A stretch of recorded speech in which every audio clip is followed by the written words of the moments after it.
thanks to everyone to join us. This is our second episode of Connecting Leaders, but also in parallel to our entrepreneurs campaign. I'm Jose Padilla. I'm a tax legal partner of Kreston, and I'm the pleasure today to be with two leaders from the industry. Should we start with you, Markus, please? Yes, thank you very much, Jose, for inviting me. I'm Markus Kalmes. I'm Global Head of Tax of INEOS Styrolution. I'm in that role for more than 12 years. I'm based out of Frankfurt. I manage a team located in the Americas, Asia, and in Europe. Before my career in the industry, I was worked for 8 years for Big Four Consulting, mainly in Frankfurt, and 3 years in Asia Pacific, based in Tokyo.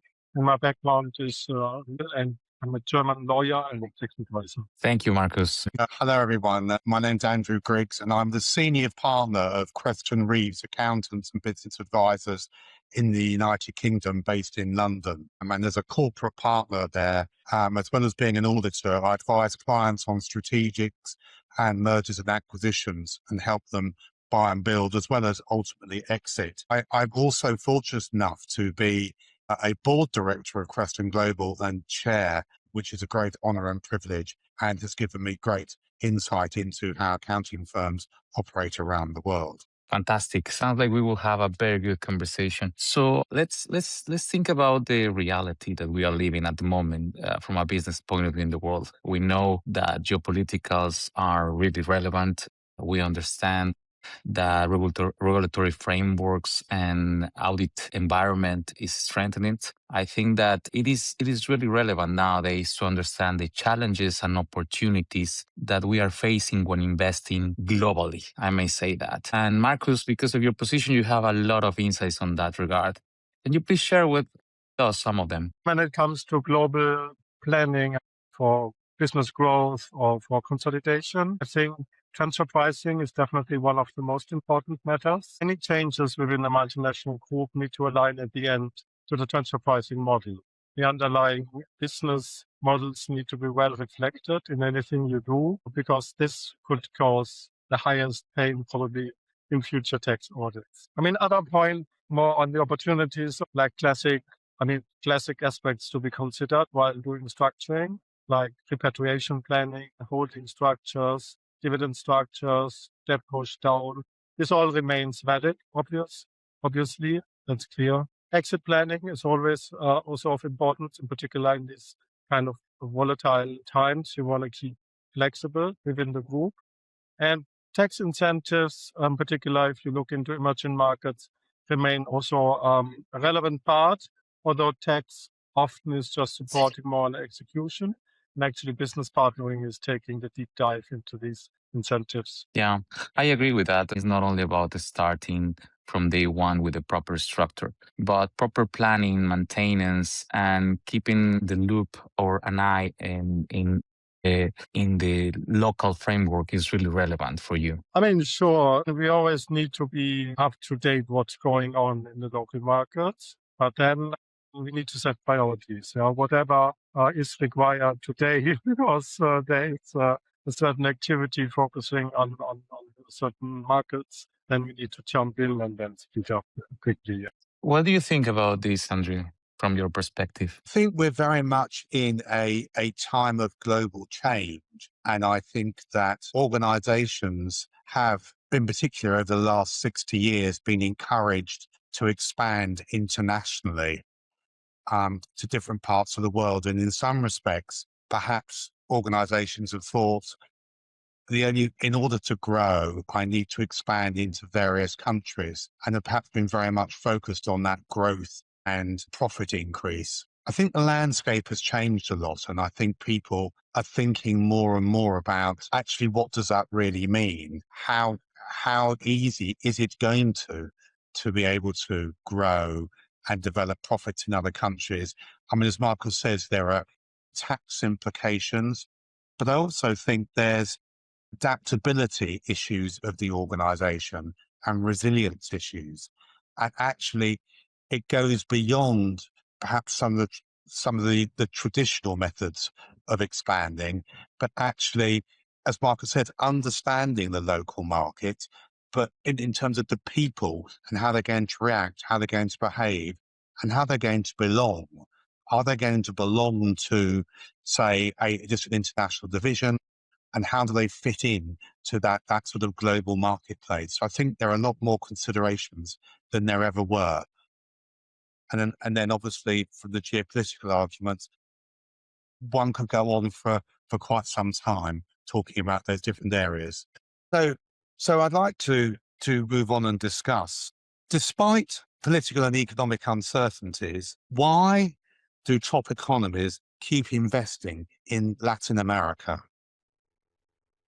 Yeah, I'm going to turn to you first on this. Yeah, I think that it's a really interesting topic because I have this conversation multiple times with a lot of colleagues, clients, peers. I think that the uncertainty, the complexities are not new in the region. I think that I can just explain it in three main points. The first one is we don't have to forget the fundamentals. So it's a massive region, more than 600 million people, really rich in natural resources with a lot of opportunities in infrastructure. Right? So we know that the opportunity is there. The second one is about the diversification angle.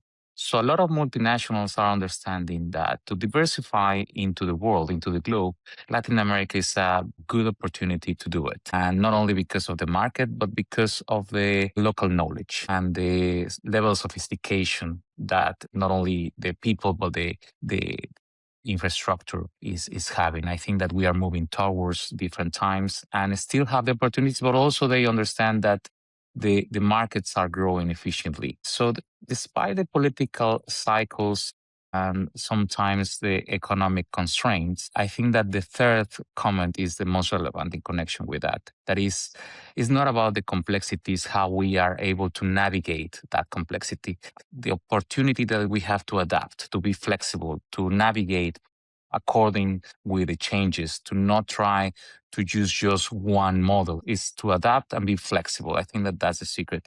Considering these three elements, Latin America is still booming in a lot of different ways for a lot of different reasons. And I think that we're seeing more and more investors from different parts of the world into the region. I think that's fascinating. And certainly, as you say, you have a lot of natural minerals within the region, which is a true asset.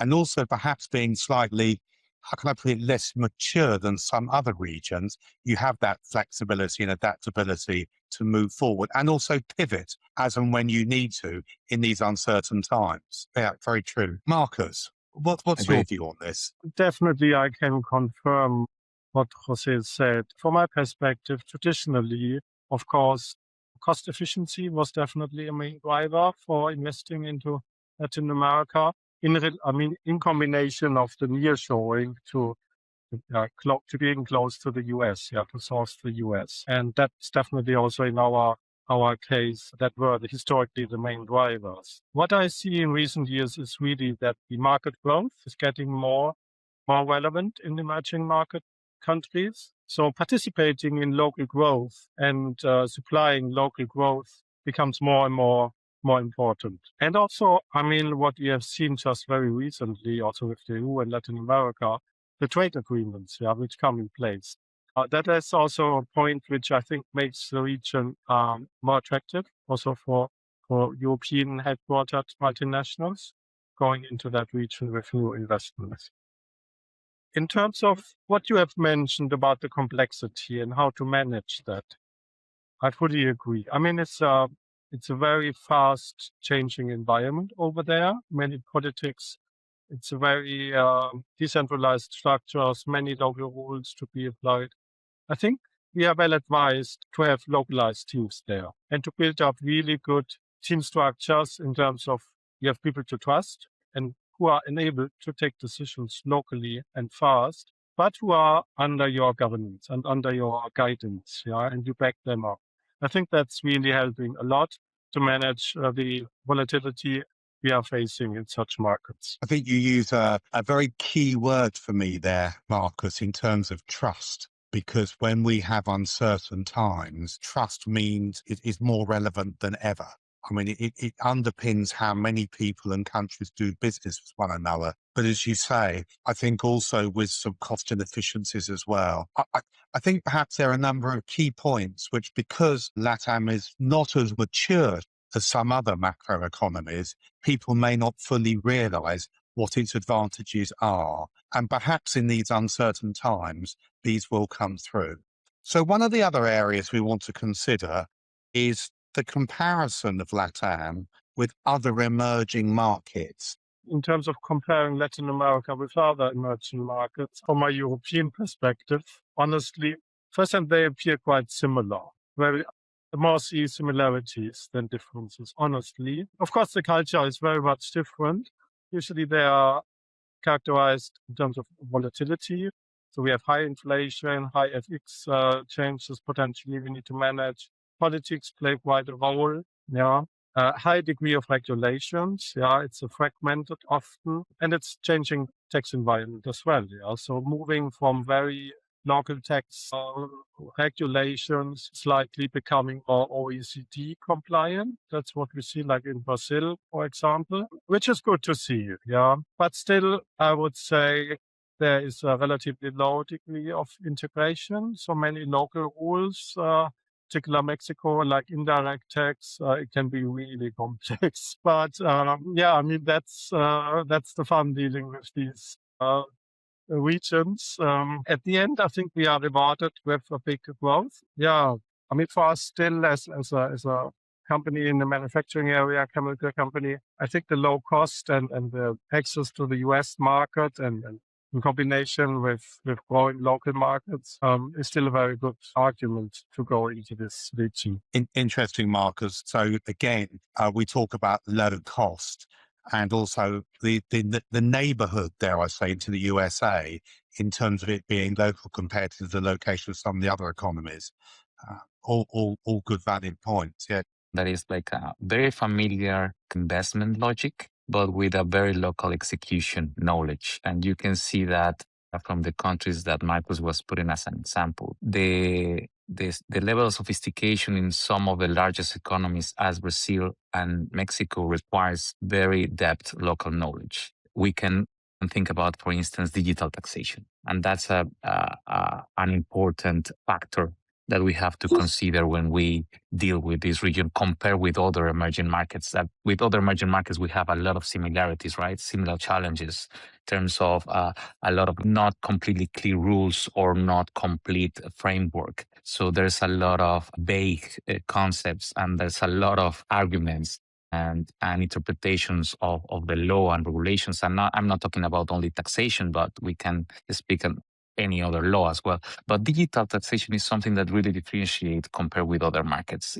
Brazil and Mexico are perhaps the top in the industry around the globe. And you can see that in how the connectivity between the taxpayers and the tax authorities are completely connected on real time. So this is really something that we have to take into consideration, because we are now in a stage perhaps that we are not only reporting in real time the invoices or the billing, but also the financial statements, but also the tax returns, but also the audits and even the settlements or assessments. So it's really something that we have to think like a differentiator. I think your point about being real time is quite relevant. I've had conversations with leaders in other countries where perhaps they're still catching up on those real time payments. You could see certain countries in LATAM in particular coming ahead as leaders and perhaps overtaking some other countries in even more developed parts of the world.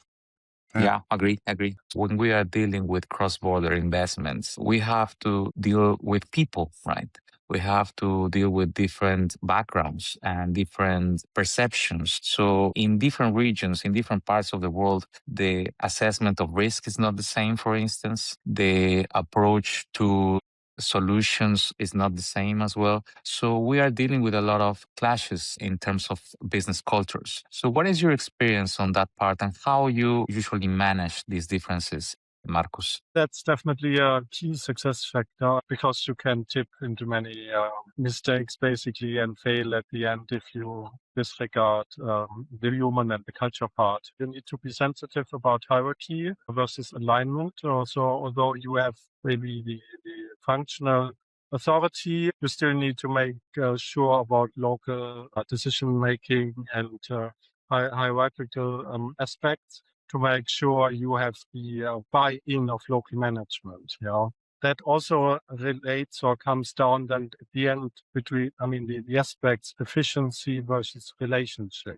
You cannot direct through. It's really much more efficient to invest time upfront in building up solid relationships, gaining trust of local management and local team members to be able later on to support them and to get them to move forward in a concerted way and in line with the headquarter or whatever, whoever is at the end making the decision. I think, as we mentioned earlier, it's a very fast-changing environment. So you need to provide flexibility to the local teams. So I think most important is, of course, providing structure and guidance, but also sufficient flexibility for local teams to implement locally as it fits, as it's the best fit to the case. And that's often hard to decide from the headquarters somewhere in Europe.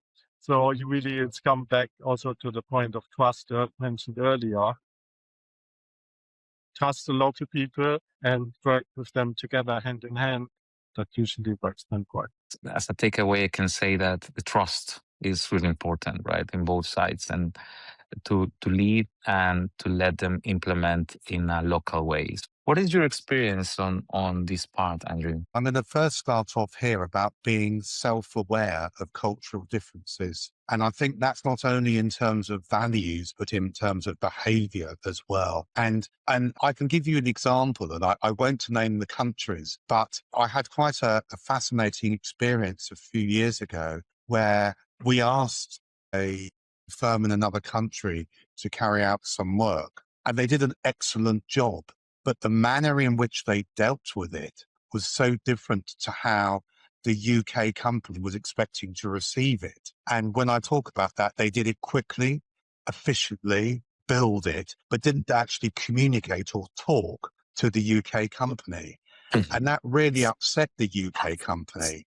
And the local country had done nothing wrong in their work, but actually the respective countries didn't understand how the others behaved.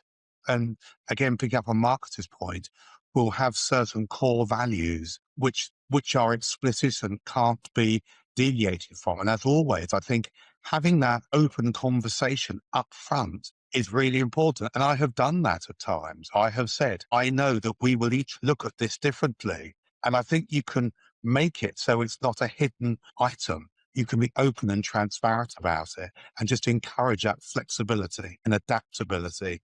And that will help them build the relationship that Markus was talking about. We are living in a world with, of course, artificial intelligence. We are more connected than ever. And it's still very important how we communicate the things, how we are able to simplify complexities and to really transmit the message accordingly. So I totally agree with you. Thanks for that. The OECD, again, very important worldwide organization on public policy. And how do they influence and align or misalign these sort of top economies around the world? And I think this is really relevant to say LATAM as to where it is and how they are connecting with the OECD compared to perhaps other economies. We have very diverse spectrum into the region. Some of us, we follow the OECD guidelines. Some of us, we are part of the OCDE. We are members, and we are just a few.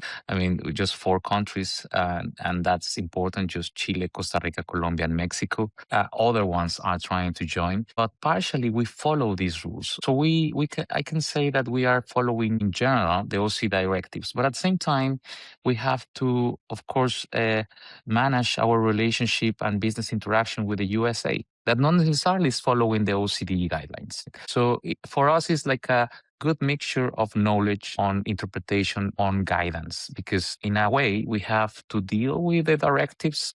We are trying to implement the recommendations followed by the OECD, but at the same time we have to also manage the interaction that, as you know, is massive from a financial, economical, but also political point of view with the USA, that they have their own models. So if we think about, especially in taxes, the tax treaty network in some of our countries is very good. In Mexico is very good. In Chile is really good. Brazil is, as you know, adapting now their local rules into the OC directives, for instance, in transfer pricing.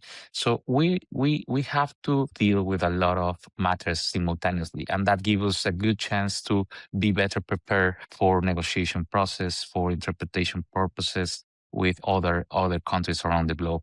It's interesting you use the word leading or following, because I think some people would say that the more developed economies, dare I say, whether leading or dictating more than perhaps LATAM is doing in terms of following, because it's just not as advanced. But I don't see that necessarily as a negative. I see it as an opportunity, because perhaps you may not be as set in your views, whatever they be, given that we're in a changing environment. We are growing, expanding, we are learning from our own cultures, we are trying to adapt to the new realities in the world. So I think that it's a good opportunity for us, honestly.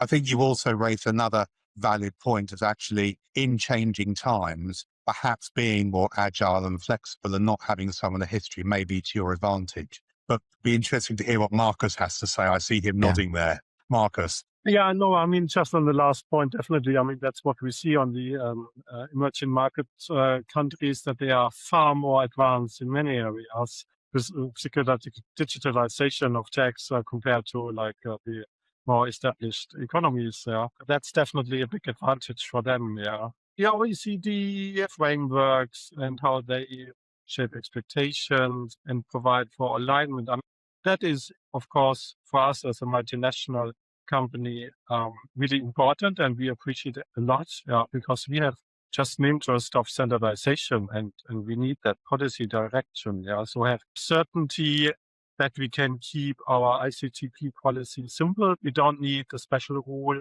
for Brazil anymore, potentially, and yeah, if we can standardize as much as possible, that's a big asset for us. So that we really appreciate this development, and we hope that also implementation then locally will be aligned on a wider scale, because obviously double taxation is always one of the major risks we need to tackle in a tax function, cross-border transactions, and also for the operating ongoing business. That's always a threat we need to manage. Yeah. And if OECD standards will be more widely accepted through the regions, it will help us a lot to do business. So the consensus I'm hearing is that LATAM's actually in a good position at the OECD for a number of different ways. So No, I mean, it's true. I mean, what we see, it's going into the right direction, at least. Yeah, I mean, I'm not sure we are yet fully there, but what I sense is that the region has understood, and yeah, they are more willing to accept certain standards. So I'm positive for the future, but I think still there's some way to go. It's a journey, as Markus was saying, a long journey, but with short goals, right? Sometimes we have to slow down to introducing some recommendations, like Pillar 2, for instance. We know the difficulties that a lot of countries are facing. So it's good for us to slow down and not trying to be the first in class and to introduce all the changes or all recommendations immediately. I think that we have to learn to really consolidate our base at first to try to have a very good roots and substantial guidance on the simple things, on the basic things. And then we can move to the more sophisticated discussions like Pillar 2. We are not there yet, I think. And that's why I think that we are in a good, as Mark was saying, we are going in the good direction, but it's a long journey. I think just one final thing to add on that. The one thing that's probably certain is that the journey will change. You just don't know how it's going to change. So doing too much planning for something that you know is going to change may not be the best use of time. Looking at when an organization is looking for professional advisors from around the world, there are going to be a number of considerations. And we've already talked in an earlier session about how relationships are really important, which they are, because you're going to be working hard and intensely with people. So you've got to be able to get on with them. You've also then got to trust them. So these are really good at what I would call human points, but also you've got to have the technical ability to be able to deliver what is required.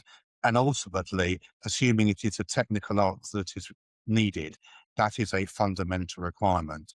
You sometimes hear of people saying, we can do this work, but have they got the credibility? Have they done it before? Can they give examples? And can they talk the language? Can they talk the language? And that may not always be just from a technical point of view. It may almost be from an industry point of view, because there are certain nuances in particular industries. So I think there's a combination of factors that you look at when you're choosing your professional advisors. People will say cost is another part. Yes, cost is always a factor, but I think most people who give good advice aren't necessarily going to be the cheapest. But what you do is, what you need to look for is best value for money. Are you getting solutions to your problems? Can you work with others? It may be that you have professional advisors in different countries around the world who need to work together. So project management skills need to be taken into account. So I just give a few of the examples which need to be taken into account when you're choosing professional advisors.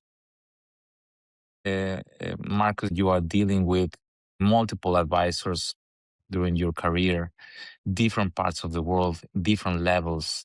So what's your experience and how you handle this? And in selecting an advisor, choosing the best partner? Yeah, sure. No, I'm happy to share some insights here. And I mean, there are clearly some hygiene factors which need to be considered as a starting point. Technical excellence and knowledge definitely, obviously, needs to be provided by the advisor. Yeah. And the value versus cost is a factor. In a big organization, you usually also have procurement involved in all of these decisions. So you need to convince them as well. It is a competitive market. It's not just that we can give the consulting engagements out based on personal preferences. Definitely not. Responsiveness of the teams is important. In a company, in particular, our organization, we are very lean and quick decision making. So we need to have also an advisor who can mirror this, right?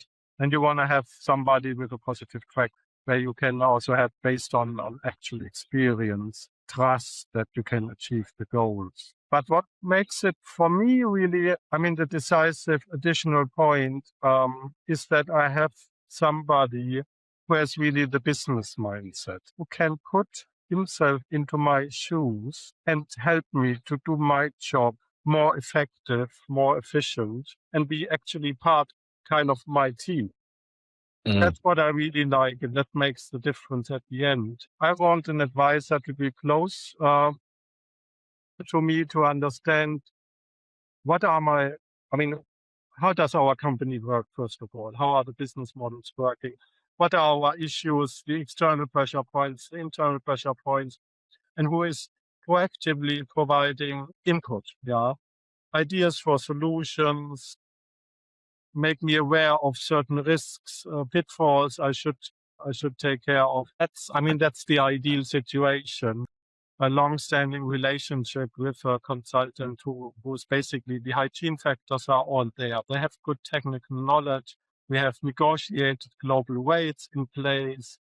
We have a track record of good cooperation, but then really bringing the relationship to that stage that we are really acting kind of like a team, and we can really discuss.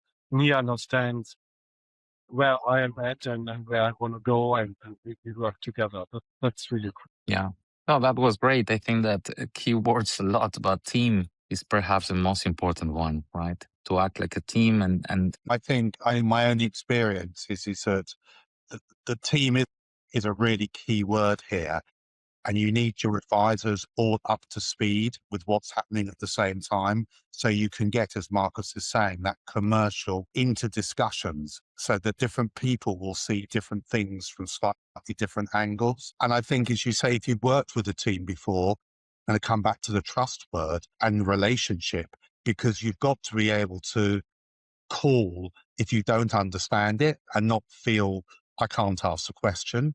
Equally, if somebody's not comfortable with somebody's being said, you've got to be able to call it and not feel you can't say it. I totally agree. And especially when you said about we have very diversified teams, multicultural, with different backgrounds. And each one of them has something to contribute. And we can learn from each other to create a better solution. I'm really thankful for your time, for your insights. This was a great conversation. Thanks for everyone that are listening to us. And I hope that we can continue with these conversations.